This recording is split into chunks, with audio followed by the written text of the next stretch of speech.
quanta abilità retorica io possa sfoggiare, non potrei, davanti alle menti chiaroveggenti di loro signori, passare sotto silenzio la fatale petizione dei principi che mi attende al varco sin dall'inizio del mio discorso. Signori, per quanto si faccia, non si potrà mai sfuggire alla petizione dei principi. Che cos'è, dunque, una petizione di principi? Oso affermare, signori, che ogni petizione di principi è un'affermazione di temperamento. Perché è proprio laddove mancano i principi che si afferma il temperamento.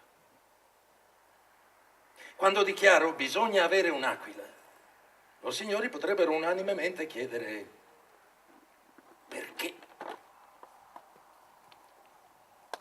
Orbene, che cosa potrei rispondere che non sia riconducibile alla formula in cui si afferma il mio temperamento? Io non amo gli uomini, amo ciò che li divora.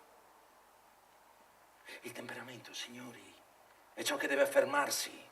Oh, nuova petizione di principi, diranno.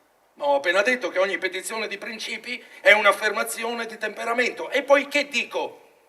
Che bisogna affermare il proprio temperamento? Ripeto, non amo gli uomini, no. Amo ciò che li divora.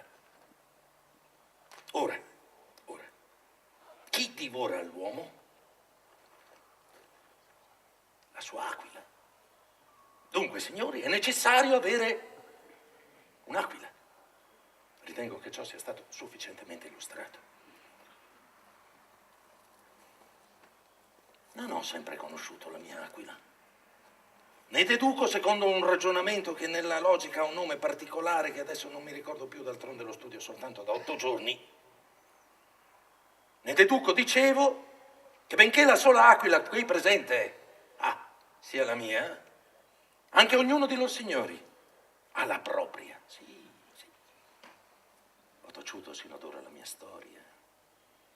D'altronde sino ad ora non la capivo bene neanche io. E se adesso mi decido a parlarne è perché, grazie alla mia aquila, essa mi appare adesso